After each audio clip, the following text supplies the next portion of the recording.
It may have taken a little while, but Kon finally showed us why he was the 4th overall pick. An excellent third quarter. We'll discuss the second summer league for Kon and give you some updates on what's happening in the Hornets sphere. That's all today, Locked On Hornets.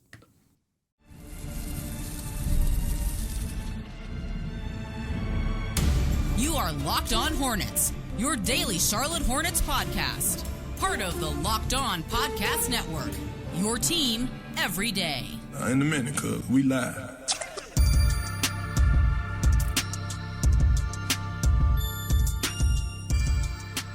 It's Locked On Hornets, part of the Locked On Podcast Network. It's your team every day. Thanks for making us your first listen. We're free and available anywhere you get your podcast, and that does include YouTube. There's Doug Branson. Find him on his Substack, everyhornetsboxscore.com. Subscribe already. Come on, subscribe already. Everyhornetsboxscore.com. Do it with Locked On NBA as well. Make that your second listen. Doug is hosting that alongside Matt Moore and Hayes. I'm Walker Mail. Listen to me, WFNZ, every weekday from 12 to 3 p.m. at 92.7 FM. Again, Weston Walker every weekday, 12 to 3. This episode is brought to you by FanDuel. We appreciate them as always. Right now, new customers can get $150 in bonus bets when your first $5 bet wins. So go to FanDuel right now. Do that as well. Go to FanDuel. Okay, setting up the scene. After the first Summer League game for Kon Knueppel, the 4th overall pick, a pretty divisive pick, with Kon being selected there with Ace Bailey on the board, Trey Johnson. A lot of people were fans of Trey Johnson. He's been killing it in Summer League. So pretty divisive pick. Kon goes out there, first Summer League game, misses every shot except for a wide open dunk. All right, that's nice. Two-handed dunk off 2 feet, showing that you got some verticality. Okay, maybe there's a tiny bit of questions answered there, but that was the only bucket that you hit. First quarter, first half, really, of that Summer League game, he had 4 assists, a couple turnovers, but showed some playmaking. Felt like it was a decent enough floor game, decent enough defense, but second half of that first Summer League game, yeah, a lot left on the table. We were a little scared, little butt tight, suffering from a little lemon booty. All right, it's just one game. I know it's just one game. Logic tells me it's just one game, but I'm scared. Please talk me off the ledge.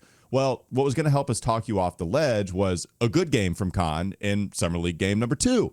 He doesn't play. Yeah, this was always going to be the plan. He had that ankle injury, but he doesn't play Summer League game 2. It's like, oh, okay. All right. But he's coming back. He's coming back on Monday against Dallas. And the first half of this one, Doug, the first half of Summer League game number 2 for Kon, he did some things. He hit a 3, and it was an excellent 3, actually. It was a really, really tough shot. He pulled the trigger really quickly. Awesome stuff there. I think it was a flare action for him, so good stuff. Had a couple nice passes. Still, we wanted to see why should Kon be the 4th overall pick above a Trey Johnson who's balled, and Ace Bailey looked good in his second Summer League game. They go to halftime, and then he comes out in the third quarter, and Doug, I thought, was just fantastic. And I want to be careful with the words I use, but I thought he was really, really good. Like, fun. I think surpassed a level of what people had just been hoping for from him in the first couple of Summer Leagues games where, okay, he doesn't look very good in game number 1. Now I just want baseline. Can he give me a couple made 3s and 12 points? Now the bar is lower for you. Low bar, cheers. The bar is lower for you just so I can deal with this pick and not have to deal with the pain all of the offseason long before we get to the regular season. But he surpassed in the third quarter. I thought the playmaking was like electric factory stuff. The rebound pass simultaneously. Oh my God, to Kalkbrenner, that was fantastic. Manipulating the defense with what you wanted to do, dishing out punishment rather than just taking it on and trying to have other people bounce off of you. You were dishing it out, and the shot making. I was really, really happy with what Kon did, specifically in the third quarter, really the second half. On-ball reps galore, was really good with the on-ball reps, getting spacing. Loved what I saw, Doug, just flat out. Really happy with what I saw from Kon Knueppel last night. First of all, if you're watching on YouTube, no, Walker and I did not coordinate on our wardrobe today, even though our color palettes are very similar. I think our thoughts on Kon Knueppel are going to be very similar in that I was also impressed with him. And I would throw the second quarter in there too. It really picked up in the second half. I thought when he came out of the game, or when he came into the game in the first quarter, started the first quarter, KJ Simpson and Jalen Sims were taking a lot of shots. And I'm going, can we just Can we please? Oh my God. Can we please just have some know. awareness here and get this ball to Kon Knueppel and let him do a few things in Vegas? Then Kon sits. Kon checks back in with a bench unit. I guess it's all bench units in Vegas, but a Vegas bench unit, and then he starts to take control. And I honestly wonder if he went back to the bench and someone came over to him and said, "Hey, you're going to check in with the bench unit, and you need to just do everything. I want you to do everything, take control." And I thought he did that. Look, he needed this. Fans needed this. The idea that he was doing things that weren't on the stat sheet, and we didn't need to see this. It was okay. He's going to be fine when he gets to play with LaMelo Ball and Brandon Miller. Come on. We needed to see him take control of a summer league game. That's what top 5 picks do, particularly when they're in decent to good drafts. They need to come in and show they can take over for a quarter or take over a game, and Kon Knueppel did that in this one. Pump fake, step throughs. We were seeing a variety of the things that we saw on tape at Duke. He was able to translate those things to a little bit raised competition in Vegas, and it was very nice to see. And the shot making, and as you said, it was tough shot making, but they were running actions to get him that. Because look, Kon Knueppel, it's going to take him some time, I think, to develop the craftiness necessary to get NBA open off of his own bounce.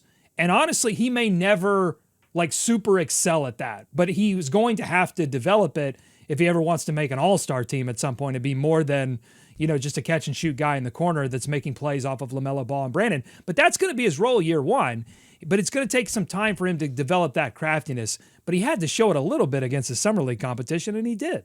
No, he did. There were some times where they're running him off of screens a lot, but I just think he's tremendous off of screens. He was giving us paint touches in the first half, and I think that's where you can start to marry both concepts of he does things that don't show up in the box score and does things that show up in the box score. Really, I think what you want is a game from Kon that nobody would really describe as all that flashy. Although I would describe the passes last night as real flashy. Oh, there was sauce. No, he went to the condiment aisle and found his sauce. Don't you worry about that.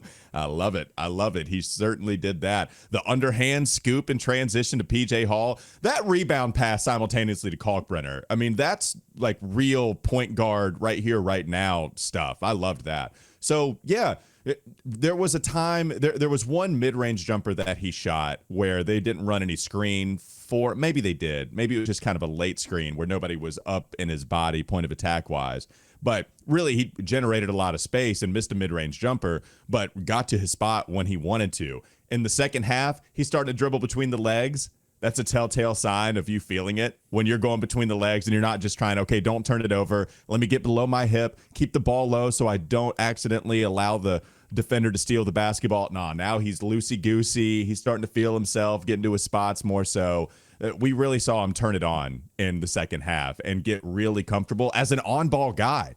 And that's the stuff that you love. So on-ball, secondary playmaking next to LaMelo. But if LaMelo can just get a handful of catch-and-shoot opportunities because Kon can run the offense every now and then, yeah, baby, that's some chef's kiss stuff, and that's the vision as to why you take him. Well, it's LaMelo in that secondary creator role. It's him playing with Colin Sexton. It's him doing some of that stuff that we're seeing in Summer League where he drives and he invites contact, but he doesn't invite contact necessarily to draw a foul, though we saw him do that once in this game. He doesn't necessarily do that. He invites it just to get the defense to further collapse and then find that kick out. So that's going to be Brandon Miller right there. Boom. 3-point shot from, assist from Kon Knueppel. Only one turnover, so he avoids mistakes. And yet, here's the big thing. You felt him this entire game. I would say second quarter through fourth quarter, you felt him. And that was because he was rebounding, offensive rebounds. You felt him defensively. He was disrupting transition plays, and he was helping the Charlotte Hornets chain possessions together. That's why they won this game. The previous two wins were pretty close. They blew the Dallas Mavericks out in this one, 87-69, and that was part because the Charlotte Hornets were able to chain multiple positions together and have consistent offense, and that was Kon Knueppel. That was KJ Simpson too, but that was Kon Knueppel. I also don't think got taken advantage of defensively. that there wasn't the Isaiah Collier moment where somebody just blows right by him, not to my recollection. No, that was Ryan Kalkbrenner's moment in this one. Woo! Yes, it he was. got smoked. There's that's fine, man. What was that? Was that Nemhard? It was some guard, and it wasn't Nemhard, but yes, it was I don't know if it was a guard, but it was a smaller wing that was obviously quicker. Was going to be quicker than most centers, but yeah, Kalkbrenner looked pretty frozen. That was one of the more dramatic drive-bys I've seen. On the right wing. And finally, the last play that I want to touch on with Kon was the drive and then inviting the post defender to come to him and then eventually dishing it to PJ Hall. That's some high-level stuff, high post, like 10 feet out paint touch, and then completely creating an open lane for PJ Hall, all because of what you did. Like that easy bucket was all created because of what Kon did. There wasn't any play. There wasn't anything like that where Kon got lucky. None of that. That was Kon getting to the paint, shot fake, getting an angle, and then post defender moves off of PJ, and then right at the last second, giving PJ an open look. Kon making other players better around him, force multiplying type of stuff. Yeah. We got to see some great things from him last night. Two final things so that we can move on and talk about some other players for Kon Knueppel. You said he didn't get taken advantage of defensively, and I would say if you look at the game as a whole, I agree with you. I think there were possessions where he got beat, but here's the thing. The Mavericks were targeting him on defense, and they were targeting him when he was on offense. Like the defense was focused on stopping him, and I think that was good experience for him to have to adjust to that. He's not going to see that his first year, maybe his first couple of years, but that's good experience to get now so that he knows like, oh, I get it. The game has changed for me. Here's what I need to go work on in the future. Cause he'll probably see that in practice and training camp. He's going to see a little bit of that from his own team. So that was good experience. And the final thing is there was a play in the third quarter where Kon, I think it was like a give and go situation with PJ Hall, and Kon makes this beautiful cut right down to the rim. PJ Hall looks at him, cannot hit him. PJ Hall makes a good business decision. Like, if I try to throw this basketball, it is going to be a turnover, not going to do it. But Kon was in the perfect place, and that's when I wrote in my notes, like, Kon's gonna be fine because he can do stuff like that in Summer League. He probably should have had 25 points in this game. He probably should have had 7-8 assists. Like, his stats are going to be lowered by virtue of some of the players that he's playing with. The kid is all right. That's the takeaway. Yeah. The Kon is all right. The broadcast booth pointed that out when PJ Hall decided not to hit Kon on the cut. They pointed that out. And then I think, the offense, when the defense was preparing for Kon, he would get doubled off of screens, and then KJ Simpson got a wide open dunk because By the way, Dallas, I know. Relax. I saw double teams. I saw traps. I saw switch. Right. Like, come on. This is Summer League. I mean, Kon's going all the way to the corner in transition, and KJ just, nobody's going to pick up ball. I'll get a dunk out of this, and so wide open one at that. Coming up next on the Locked On Hornets podcast. Bees everywhere! We'll give you more thoughts on other players in this game. No Liam McNeely out with Achilles tendinopathy. Don't like the sound of that, but Liam McNeely not playing in this one. Also, Sion James absent. Who stepped up in their absence? We'll get to that, plus some updates regarding the Charlotte Hornets roster coming up next. LOH.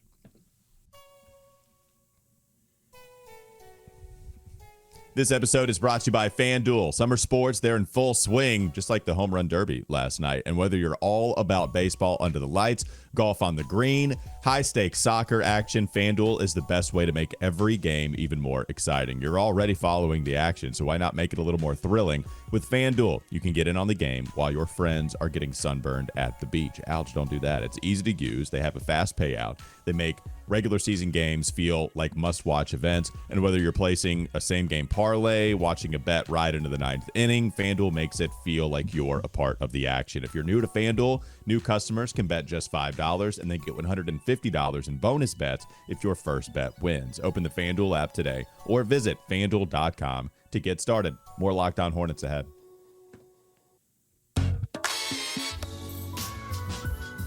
All right, looking at some other Summer League observations. Where do you want to go here, Doug? Kalkbrenner, 22 minutes. Tidjane Salaun, quieter game from him. Only 2 made field goals, 2 threes, but only 2 made field goals. Where do you want to take us? We can go Kalkbrenner. We didn't talk a lot about him in yesterday's episode until the very end. Yeah, you said it, 22 minutes. Not a game-winning block in this one. Not a block at all, in fact. 0 blocks, 9 points, 5 rebounds. Is struggling, I think, defensively to know how far to step up on some of these shooting centers that he's been playing against. And yeah, look, they did a depth chart and showed Ryan Kalkbrenner as the center in this broadcast. That's not going to happen. Not if the Hornets want to win games early on. Not early, we all need to get ready for Mason Plumlee to play 24 minutes and Musa to play, a significant role in between the 4 and the 5 position. Because Kalkbrenner is going to need some time, I think, to figure this whole thing out. I haven't seen anything from him that indicates you can immediately plug him in as starter.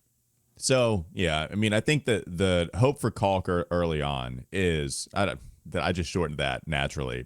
I should choose something different for Ryan Kalkbrenner. Or just lean into it. Either way, everyone else is. Yeah, just pronounce it. We've been pronouncing the L, Kalka. There's an L in there, people. Kalka. So anyways, the role for Kalk early on is going to be just to be a massive human being that's in the paint and prevents dudes from shooting at the rim, and maybe you run into 3 blocks. That would be awesome. Even 2.5 would be great. At 7-1, I don't know, like blocks per 36, if you want to look at that stat, that could be over 3. That's what you want.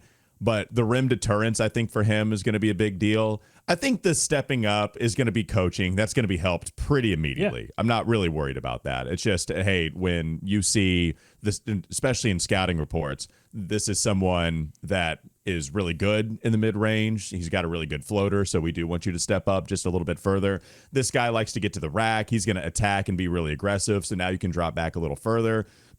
Excuse me. That'll be a part. Uh-oh. Are we going to do it? Uh-oh. It's the first thing. I was running into it in the first segment, and I tried to stave it off as much as possible, but now we have something for you. Yes, that's right. That is the Walker Phlegm music. That's what we're going to play anytime that we see it. Well, it's really, now you laugh, but it is really just an opportunity to give you time to let you clear your throat. Yeah, thank you. Okay, so thank you very much. So Ryan Kalkbrenner being a rim deterrer, I think that's going to be a big deal. And then the stepping up and drop coverage, that's going to be a coachable scouting report thing. Yeah, for sure. What you would love to see is him knock down a few triples, because that's going. It's all about balance. He knocked down one yesterday and then had an ugly miss. Yeah, I know he hit one that was like wide open above the break. The entire defense, they didn't collapse. They went and got a soda, and Ryan Kalkbrenner knocks that down, and then has a couple of ugly misses, and goes 1 of 4 from 3, because that's going to be the trade-off. That's going to be the balance. Like when you look at a guy like Brook Lopez, dominant down low, not a switchable big, going to get beat occasionally, going to hurt your defense, but on the other end, he's such a threat from 3 that it all tends to balance out, and that's going to have to be Kalkbrenner's growth, because he cannot be a sub 30% three-point shooter and have feet like concrete blocks. Like that doesn't work today. I love that he took them. I mean, 4, that's more than Mark Williams ever took around here. That's more than any other center has taken around here. You took 4 in a game. You made 1. There were 2 bad misses, 1 really bad one, and 1 close miss, 1 that almost went in, which sounds ridiculous, but it's not. If you're going to give me a 7-1 guy that is slow defensively, then he's taking these threes. And Ryan Kalkbrenner said it on Wes and Walker. He said, they tell me if I'm open, let it fly. And that's what he did in this game. And I continue to encourage that. Tidjane Salaun, you said it, 18 minutes, quieter game from him, 6 points, 4 rebounds. I thought he sort of did the opposite of Kon. I think he started this game trying to do too much, trying to do a lot. And he only gets 1 turnover in this game, but he had a couple of near turnovers early on. And then I think he just calmed down and started to make more correct plays, settled into the game, and that's when, and sort of that happened at the same time that Kon started to take over. And Kon and Salaun, they didn't really have a good 1-2. It was really like Kon to PJ Hall or Kon to Kalkbrenner. There was a lot of like 1-5 action and not a lot of 1-4. So, or 2-4, I guess, and 2-5. But that was what was going on there. So I just want to see Salaun make fewer mistakes and just look more comfortable and less again, you're just going to get these super high highs and super low lows with Tidjane. Yeah, I wouldn't say that was a particularly good game from Tidjane Salaun last night. I would say overall, the first two games, you felt very good. And hey, not a great game, but does go 2 of 3 from 3-point range. There's some salvaging there, making a couple of your 3 attempts. All right, coming up next on the Locked On Hornets podcast. Bees everywhere! Some newsworthy nuggets to get to on the other side, things becoming official over the weekend for Charlotte, and there is a new player on the roster. We have a new two-way contract guy. Find out who it is coming up next. This episode is brought to you by Hungry Root. Little D'Angelo time. Hungry Root. Let's be honest. Meal planning and grocery shopping can be overwhelming. Between busy schedules, picky eaters, and trying to eat healthy, it's a lot. That's why I love Hungry Root. They take the stress out of planning by filling your cart for you with personalized groceries and meal options based on what you like and need. Hungry Root uses their smart cart technology to recommend groceries, recipes, and even supplements tailored to your preferences. Whether you're dairy-free, gluten-free, focused on gut health, or just trying to eat better, Hungry Roots got you covered. So you can take their quiz that helps you figure out exactly what are the right groceries for you, and plenty of other things that help you pick and choose what you want from Hungry Root. Just take advantage of this exclusive offer for a limited time. Get 40% off of your first box plus a free item in every box for life, which I think is an awesome deal. Go to hungryroot.com/LockedOnNBA. Use code LockedOnNBA. That's hungryroot.com/LockedOnNBA. Code LockedOnNBA to get 40% off your first box and a free item of your choice for life. Hungry Root. More Locked On Hornets ahead.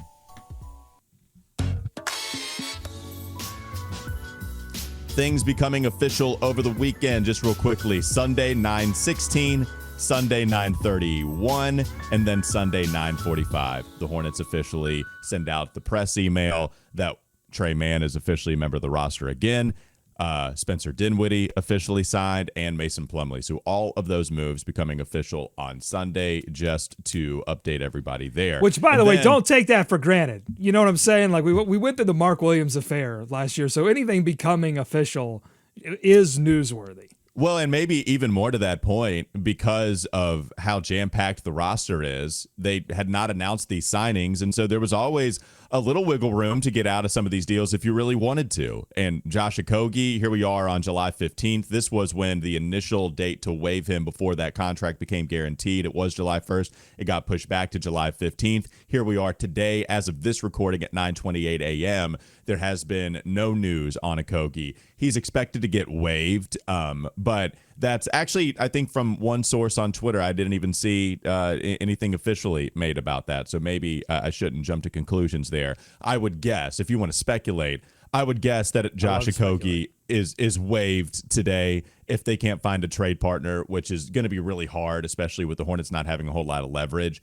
As much as I love what Okogie did, I think he does provide a defensive skill set that is not plentiful with all these guards that the Hornets signed. You're hoping for a lot from Sion James there, but as much as I would like to have Okogie on the roster, it's just too easy to kick him off and create another roster space for someone else.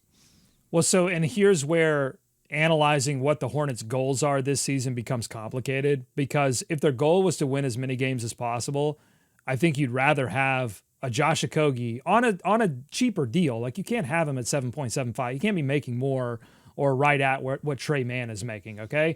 So, but you could restructure that and bring him back. But there are no roster spots. So you wouldn't do a Connaughton deal and a Dinwiddie deal and all of these other deals that they would do that do seem to be more about offensive organization than about defensive organization. But some of these deals are cheaper, and some of these deals offer you opportunities to make trades down the line that a Josh Okogie obviously is not doing. Like, I'm sure they are trying to look for a deal that sends Josh Okogie somewhere, but that's going to be because Josh Okogie's number is at 7.75, not necessarily because Josh Okogie is Josh Okogie. So that's the complicated part of this. The Hornets are obviously in between trying to get more serious about winning, but also still looking for opportunities to get valuable assets. Well, and that contract became a little more expensive overnight in the first 24 hours of free agency, and it really wasn't anything because of it wasn't because of anything Okogie did. It wasn't because he floundered under this contract. It's just this is the going market for what guards are going for. Trey Mann, we all agree Trey Mann is a better player when out there on the court than Okogie. Yes. And now Trey is making the same. Just that's the market. So we'll see what happens with Okogie. He was awesome. Like, it's not one that I'm thrilled about waiving, but I think it's probably necessary with how jam-packed their roster is. There also is another player on the roster, but he's a two-way guy, so it's not going to eat into any of those other spots as far as who you need to lock into a contract. Drew Peterson is signing a two-way contract with the Hornets per Shams Charania. Charles Lee actually coached Drew Peterson with the Celtics a couple of seasons ago. Blaine Mueller was his head coach with the Maine Celtics. Reading that tweet from Charlotte Hornets on Reddit, their Twitter account, at Hornets Reddit. They always do a good job of consolidating all the little nuggets there. Drew Peterson in college, he played for Rice, then transferred to USC. That's Southern California for all you South Carolina homers out there. He averaged 14 points per game, 44% shooting. Good three-point shooter in college, 38.5%, 41%, 35.8% the last 3 years of college ball. So Drew Peterson on that last two-way deal. Doug, what do you think? It's an interesting ad. I think Drew Peterson was supposed to be the guy that was sort of the next Sam Hauser. Boston was collecting those kinds of guys, somebody that can switch a little bit on defense and knock down a bunch of threes. Not super quick on offense, not really going to create for himself at all, but a capable passer, a little bit of secondary ball handling, I think. This is a perfect two-way ad, I think. And if they're bringing in Drew Peterson and he has experience with Charles Lee, I think you kind of understand what kind of guy Drew Peterson is going to be in terms of his work ethic, in terms of what he's going to do at training camp to push other guys. That's the kind of player that they're bringing in. So I think you can be sure that Drew is that kind of guy. Now, wait a minute, what's that sound? Do you hear that off in the distance? Choo, choo, chugga, chugga, chugga. Is it time to go to rotation station? I think it is. I got a ticket. All aboard. All right. So I've got a new section here in my rotation station document, which you can get access to, by the way, if you're part of Every Hornets Box Score or part of our Sicko Brigade on joinsubtext.com/@LockedOnHornets. But I've got a new two-way section here. You have 3 two-way spots, and I think Damian Baugh kind of still technically on one. I project KJ Simpson will get one of those, and then now we confirmed Drew Peterson gets one of these, which leaves us with, by my counts, 17 fully rostered players with contracts. And then so you've got, let's just run it down. So you got Ball, Green, Miller, Bridges, Plumlee. Mm-hmm. You've got Mann, Sexton, Knueppel, Grant Williams, Moussa Diabate. Now we're up to 10. Okay. Spencer Dinwiddie confirmed. Pat Connaughton announced yet? Yes, it is. Okay. I believe it was. I'll look for it though. All right. So Liam McNeely, Tidjane Salaun, Ryan Kalkbrenner. That's 15. I haven't mentioned Nick Smith Jr. yet. I haven't mentioned Sion James yet. So that's 17. And then you get to Simpson, Baugh, Peterson, possible two-way, and then question mark, Okogie, Jeffries. They're probably both gone. And then Cap holds Taj Gibson and Seth Curry. They're definitely gone. So still 2 big question marks here about what the final roster spots are going to be. Yeah, and so, by the way, it is confirmed. I looked up. They sent that email out a little while ago. They sent it out on July 6th with Pat Connaughton, so that trade going through.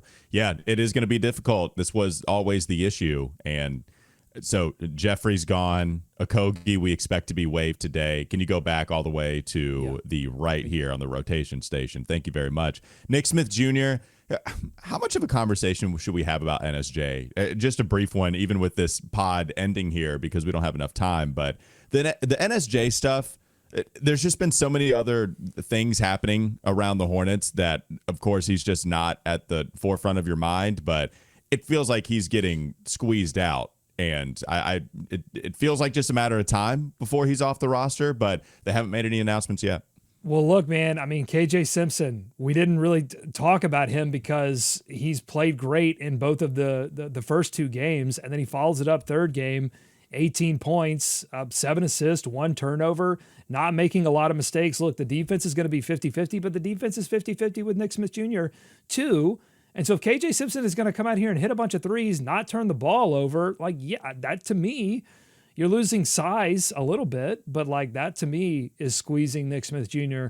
out of this conversation. And so then I think Damian Baugh has not really played well in the summer league, in my opinion, and he didn't have a bounce back in the third game. So I think he eventually comes off the two-way, and then that leaves one more two-way spot open that I think could possibly go to PJ Hall, because I think he played a little bit better.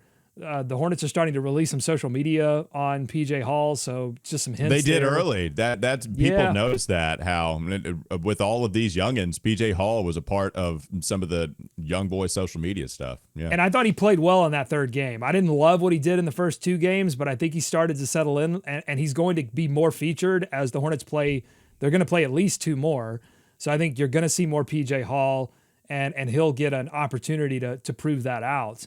But I thought he did look a little bit better, was a defensive factor, and then hit some shots and caught the ball. By the way, Kalkbrenner he's got a weird hands thing in this summer too. He's not catching everything that's being delivered to him. That's a little bit concerning. Which we flinch as Hornets fans. If there's a big guy with hands issues. I mean, yeah, even Mark Williams, like, who had great hands, all this, like, even had some issues. But the issue, a lot of that is point guards when LaMelo was out. It's, hey, Mark, 7-footer, catch it at your feet. Anyways, just hopefully we don't have issues of our centers catching the basketball for whatever reason.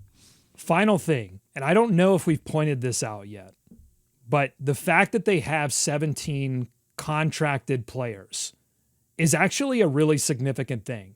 Because during most of the Michael Jordan ownership era, and particularly under Mitch Kupchak, they valued keeping a roster spot open. They did, yeah. And I don't think they valued it strategically. Oh, let's just keep our options open, make sure that we can add a guy if we need to. No, they didn't want to pay.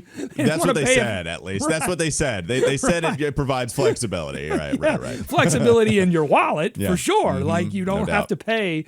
But so now, instead, the Hornets as an organization are prioritizing, let's go out and find all of the players, maybe even more than we need, and then whittle it down. What does that mean? It means they're serious about competing. They don't have the perfect roster, but they are now serious about competing, and that should excite you as a fan of the Charlotte Hornets. All right, good stuff last night on a 3-0 record now. Hey, they denied us the California Classic trophy last year. You can't deny us a trophy if we just run through Summer League all session long and don't lose a damn game.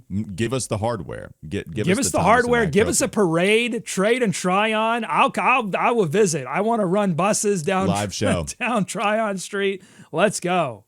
You want to make a low bar? Home. Let's make a low bar float and then enter the parade that way. And then we can cheers as everybody's throwing us beers there as well. Doug Branson, everyhornetsboxscore.com. Also Locked On NBA. Make that your second listen. Matt Moore Hayes, also a part of that podcast. And I'm Walker Mail. Listen to me, WFNZ, every weekday from 12 to 3 p.m. Have a great rest of your day. I'm gone for the rest of the week. I'm going up to Boone and the New River. I'm looking for hellbender salamanders. I'm going to go hiking, being one with nature. I'm going to drink a little bit on some tubes up there on the New River. It's going to be fun. And Doug's going to talk more Hornets basketball with, I guess, friends that are going to help him out, maybe go solo. It's his world. I'll be solo tomorrow and Thursday, and then David Walker is going to join me on Friday with all of his Summer League thoughts. But it's going to be a fun time. All right, hopefully you're able to talk about some hellbenders in Summer League a little bit more. So who's bringing the hell for the opposition, baby? That's what I want to see from some of these Hornets guys. Have a great rest of the week. I'll be back with you next week. Doug will be back with you tomorrow.